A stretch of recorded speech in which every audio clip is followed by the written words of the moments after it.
Salam sejahtera, saya ucapkan kepada Ustazah Fareha.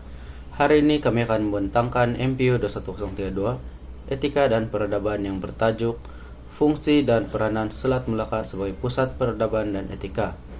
Sebelum itu, saya akan perkenalkan ahli kumpulan saya.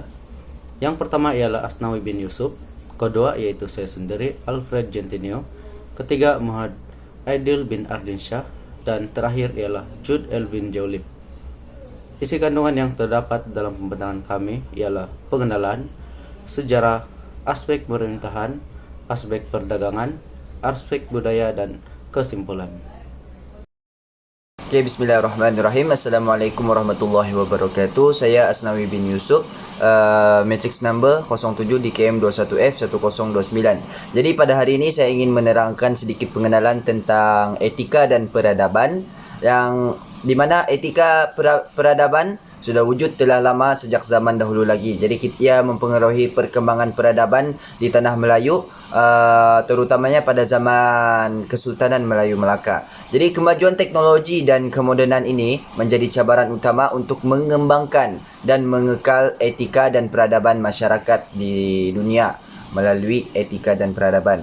Okey, konsep etika dilihat sebagai set peraturan kehidupan manusia yang menjadi panduan untuk menjalani kehidupan seharian.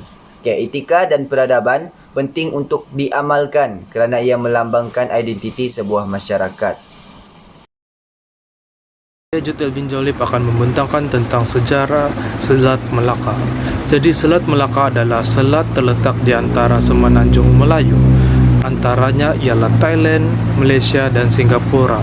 Dan Selat Melaka adalah juga terletak di Pulau Sumatera. Jadi nama Selat Melaka diambil daripada perlabuhan dagang Melaka yang terpenting pada abad ke-16 dan ke-17. Ia terbentuk kerana ia dikaitkan dengan kerajaan Sriwijaya. Selain itu juga Selat Melaka menjadi sangat penting dari pelbagai aspek seperti pemerintahan, perdagangan, sosial, ekonomi, dan selainnya. Aspek pemerintahan. Pembentukan pemerintahan Islam telah berlaku secara beransur-ansur di Nusantara, bermula dari tahap penyebaran Islam kepada tahap penerapan Syariah, sehingga akhirnya mewujudkan sebuah kerajaan dan pemerintahan Islam. Dengan berasaskan sistem kesultanan, pemerintahan Melaka mengekalkan tradisi pentadbiran Melayu, di mana para pembesar menjadi pentadbir atau wazir-wazir dengan portfolio khusus. Seperti gambar yang di sebelah kanan adalah struktur masyarakat zaman Kesultanan Melayu Melaka yang terdiri daripada sultan, pembesar, rakyat dan hamba. Itu saja daripada saya. Sekian, terima kasih. Okey, kita teruskan kepada fungsi dan peranan Selat Melaka sebagai pusat peradaban etika dari aspek perdagangan. Okey, kita tahu bahawa aktiviti perdagangan ini sudah berlaku pada zaman dahulu lagi, di mana berlakunya pertukaran barang antara satu pihak kepada satu pihak. Jadi perdagangan ini telah menjadi nadi yang mewujudkan kemakmuran ekonomi kepada kerajaan Melaka. Kerana pada ketika itu kerajaan Melaka merupakan kerajaan yang terkenal disebabkan oleh kedudukan Selat Melaka yang strategik, di mana yang menyambungkan kawasan timur dan barat. Okey, jadi para pedagang dari seluruh dunia termasuk Arab, Parsi, India, Cina dan alam Melayu telah mengunjungi Melaka dan menjadikannya sebagai pusat pertukaran barang-barang dagangan bagi mereka. Okay, jadi pelabuhan Selat Melaka menghubungkan antara timur dan barat seperti yang saya katakan tadi. Jadi kekukuhan Melaka dalam penguasaan ke atas laluan-laluan perdagangan utama ini telah menjadikan Melaka sebagai perhatian kuasa-kuasa politik di dunia. Jadi kita dapat lihatlah sampai sekarang pun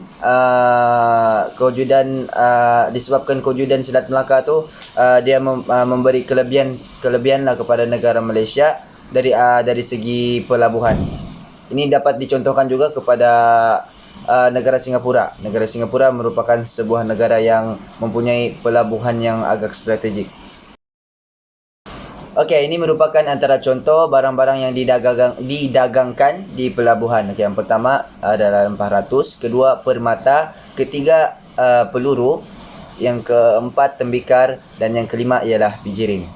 Saya rasa itu saja dari saya. Sekian, wabillahi taufiq wal hidayah. Assalamualaikum warahmatullahi wabarakatuh.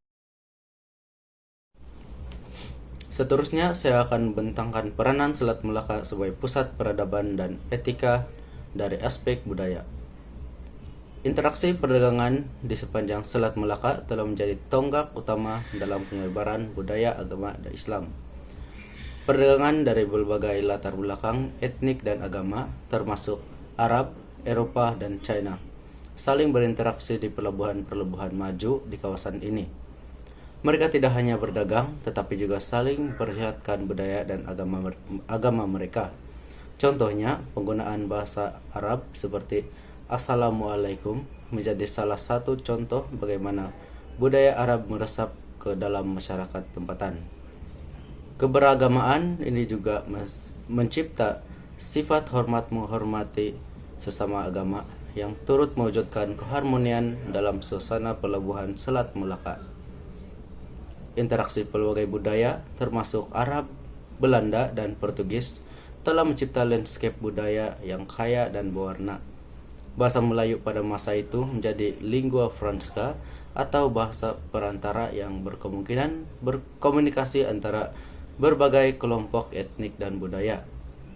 Dengan cara ini, aktiviti perdagangan di Selat Melaka telah memberikan sumbangan penting dalam penyebaran budaya, agama, dan terutamanya agama Islam, serta memupuk toleransi antara berbagai masyarakat yang berbeza di wilayah ini.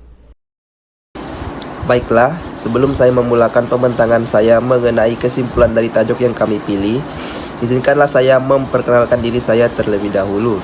Nama saya Muhammad Aidil bin Ardiansyah, nomor metrik saya 07 DKM 21F1059. Kesimpulan pertama yang dapat kami ambil dari fungsi dan peranan Selat Melaka sebagai pusat peradaban dan etika ialah Selat Melaka menjadi titik utama dalam kemajuan tamadun dan etika peradaban di Tanah Melayu. Selain itu, kedudukan strategik Selat Melaka yang menyambungkan Barat dan Timur menjadi tumpuan utama dalam pusat perdagangan. Yang ketiga, Melaka merupakan pelabuhan antara bangsa yang menjadi pengumpulan para pedagang lain, malah mempunyai kemudahan infrastruktur lengkap di pelabuhan. Oleh sebab itulah mengapa Melaka menjadi tumpuan orang luar khususnya para pedagang. Dan yang terakhir, sistem pemerintahan dan perundangan yang cekap. Ini juga salah satu faktor mengapa Melaka menjadi tumpuan para pedagang, karena mereka dapat menjalankan proses urus niaga mereka dengan aman dan damai serta berjalan dengan lancar. Itu sahaja daripada kumpulan kami. Sekian, terima kasih.